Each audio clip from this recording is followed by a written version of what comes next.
Black box ఆచూకీ దొరకలేదు. విచారణలో కీలకంగా మారింది ఈ బ్లాక్ బాక్స్, ఎందుకంటే దాని విశ్లేషణ చాలా కీలకంగా మారబోతోంది. ఈ బ్లాక్ బాక్స్ను డీకోడ్ చేయబోతోంది డీజీసీఏ అధికారులు. ఆ బ్లాక్ బాక్స్ని వన్స్ చిక్కిన తర్వాత, ఆ బ్లాక్ బాక్స్ దొరికిన తర్వాత పూర్తిగా విశ్లేషణ చేయడం జరుగుతూ ఉంటుంది. అక్కడ కమ్యూనికేషన్ దాంట్లో రికార్డ్ అవుతుంది. దాంతోపాటు కమ్యూనికేషన్లో ఏం జరిగింది, బ్లాక్ బాక్స్లో ఏం జరుగుతుంది అని, అంటే ఆ కాన్వర్సేషన్ అంతా డిజిటల్ రికార్డర్కి సంబంధించి మాట్లాడుకున్న సందర్భం. బట్ అంతకన్నా ముందు ఈ బ్లాక్ బాక్స్లో ఎటువంటి కాన్వర్సేషన్ జరిగింది, ఏటీసీతో ఎటువంటి కాన్వర్సేషన్ జరిగింది, పైలట్స్ మధ్య ఎటువంటి కాన్వర్సేషన్ జరిగింది, ఆ 30 సెకండ్లు అత్యంత కీలకంగా మారుతోంది. టేక్ ఆఫ్ తీసుకున్న దగ్గర నుంచి క్రాష్ అయ్యేంత వరకు దాదాపుగా 30 సెకండ్లు, అంటే 35 సెకండ్ నుంచి 49 నుంచి 50 సెకండ్, ఈ 20 సెకండ్ల మధ్యలో ఏం జరిగింది అనేది అత్యంత కీలకం.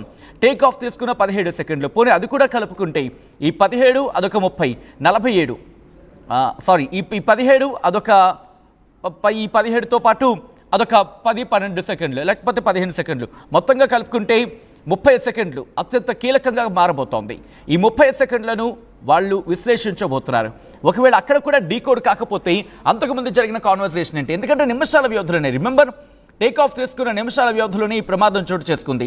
డీకోడింగ్ తర్వాతే ప్రమాదానికి గల కారణాలు, ప్రమాదానికి గురైన కారణాలు తెలిసే అవకాశం ఉంటుంది. విమానం వెనుక భాగంలో బ్లాక్ బాక్స్ ఉంటుంది.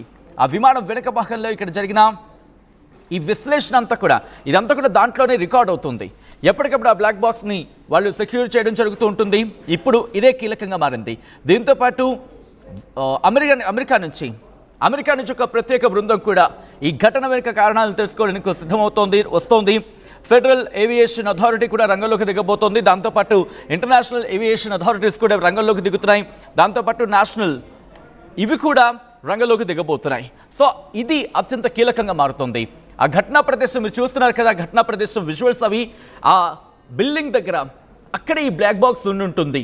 అక్కడే ఈ ఘటనకు సంబంధించి మీరు చూస్తే కనుక అదిగో ఎప్పుడైతే అక్కడ ప్రమాదం జరిగిందో వెనక భాగం, ఆ వెనక భాగం క్లియర్ కట్గా ముందు భూమిని తాకింది. ఆ తర్వాత ఈ పేలుడు సంభవించింది. ఈ పేలుడు సంభవించిన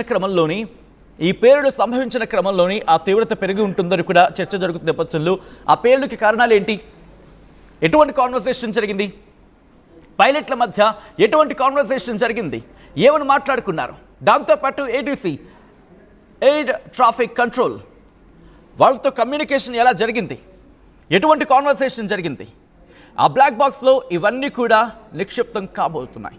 ఇన్ఫ్యాక్ట్ నిక్షిప్తం అయ్యాయి. ఇప్పుడు ఆ బ్లాక్ బాక్స్ దొరికితే ఈ ఘటనకు కారణాలు, ఇన్వెస్టిగేషన్ మరింత ఊపందుకునే అవకాశం ఉంది. దీంతోపాటు అంతర్జాతీయ దర్యాప్తు సంస్థలు కావచ్చు, ఆ బృందాలు కావచ్చు, ఇప్పటికే భారత్కు చేరుకుంటున్నాయి. ఇవన్నీ చేరుకొని ఇప్పుడు ఇవి విశ్లేషించబోతున్నాయి. గుజరాత్ ఏటీఎస్ అయితే మాత్రం, గుజరాత్ ఏటీఎస్ ఇప్పటికీ digital video recorder, remember digital video recorder, ఫ్లైట్కి సంబంధించి ఎఫ్డిఆర్ అంటారు, ఫ్లైట్ డేటా రికార్డర్ని రికవర్ చేసినట్టుగా తెలుస్తోంది. మొత్తం 265 మంది ప్రాణాలు ఈ దుర్ఘటనకు 265 మంది మరణించడం జరిగింది. గుజరాత్ ఏటీఎస్ అయితే కన్ఫర్మ్ చేసింది. ఏమని, ఫ్లైట్ డేటా రికార్డర్ అనేది తమకు చిక్కింది అంటూ చెప్పుకొచ్చారు.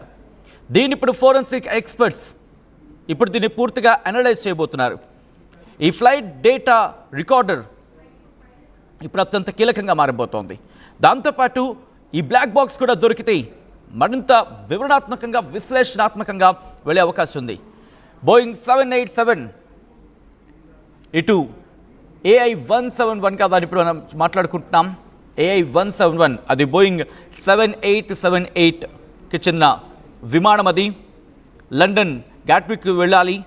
241 మంది ఉన్నారు దాంట్లో, 12 మంది క్రూ మెంబర్తో కలిపి మొత్తంగా. ఈ నేపథ్యంలోనే ఇన్వెస్టిగేషన్ ప్రారంభమైంది. ఒకసారి తెలుసుకునే ప్రయత్నం చేద్దాం. అప్డేట్స్ మా ప్రతినిధి కృష్ణమోహన్ అప్డేట్స్ అందించేందుకు సిద్ధంగా ఉన్నారు. కృష్ణమోహన్ ప్రస్తుతం ఈ బ్లాక్ బాక్స్కి సంబంధించి సర్చ్ ఆపరేషన్స్ ఎంతవరకు వచ్చాయి, మరి ముఖ్యంగా అక్కడ బిల్డింగ్ మీద పడిన నేపథ్యంలో, ఆ ఢీ కొట్టిన నేపథ్యంలో బ్లాక్ బాక్స్ ప్రస్తుతం ఎక్కడో చోట ఉంటుంది. సో దీనికి సంబంధించి ఆ వెతుకులాట ఎంతవరకు వచ్చింది? సచిన్, దాదాపుగా 24 గంటలు సమయం అయిపోయింది. ఆల్రెడీ 24 గంటలు ఇదే శుభ్రతుంటే 25 గంటలుగా కూడా.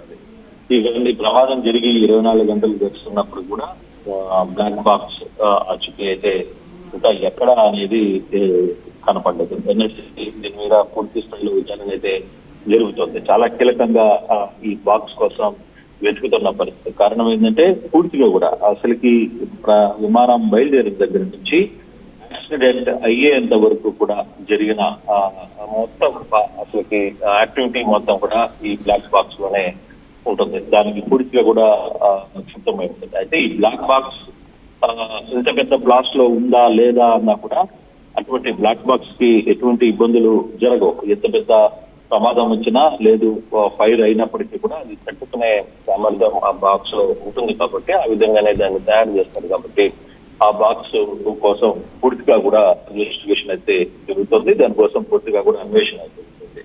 ఈ బాక్స్ కానీ జరిగితే DGCA director of general of civil aviation పూర్తిగా కూడా దీని మీద విచారణ జరపడానికి కంప్లీట్ గా ఈ వ్యవహారాన్ని నడిపే పరిస్థితి అయితే ఉంటుంది. ఇప్పటికీ కొంత టాప్ రికార్డులకు సంబంధించిన కొంత వ్యవస్థలు మాత్రమే దొరికాయని ఒక సమాచారం అయితే వస్తుంది.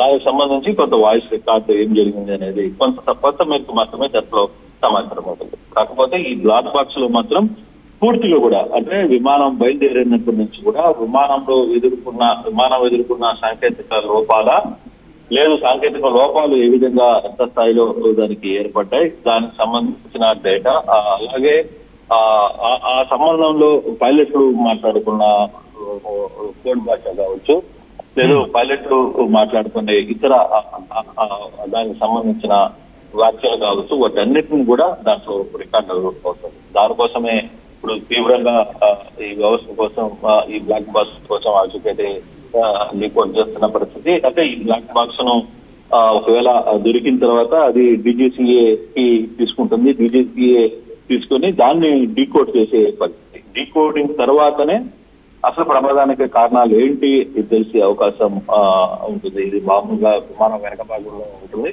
సో ఆ విమానం వెనక భాగంలో ఉన్న ఈ బ్లాక్ బాక్స్ ఏ విధంగా అంటే ఈ అంత పెద్ద క్రాష్ అయింది అంటే మామూలుగా అది ఒక సముద్రంలోనో లేకపోతే ఇంకో దగ్గర కూరుకుపోయి ఉంటే, లేదు నేల మీద ఒక దగ్గరే కానీ పడి ఉంటే దానికి కొంత దొరికే ఛాన్సెస్ ఎక్కువగా ఉంటుంది. కానీ 24 గంటలు అయిపోయినా కూడా దానికి సంబంధించిన సమాచారం అయితే ఆ బాక్స్ కు సంబంధించిన ఎక్కడ ఆనవాళ్ళు దొరికినట్టుగా లేదనేది అఫీషియల్ గా ఎయిర్ ఇండియానే ప్రకటించిన నేపథ్యంలో వరకు మాకు ఇంకా బ్లాక్ బాక్స్ దొరకలేదు అనేది ఎయిర్ ఇండియా కూడా స్పష్టంగా ప్రకటించింది. అయితే ఇప్పుడు డీజీసీఏ దీనికి సంబంధించి పూర్తి సమాచారం అలాగే ఎన్ఎస్జీ కూడా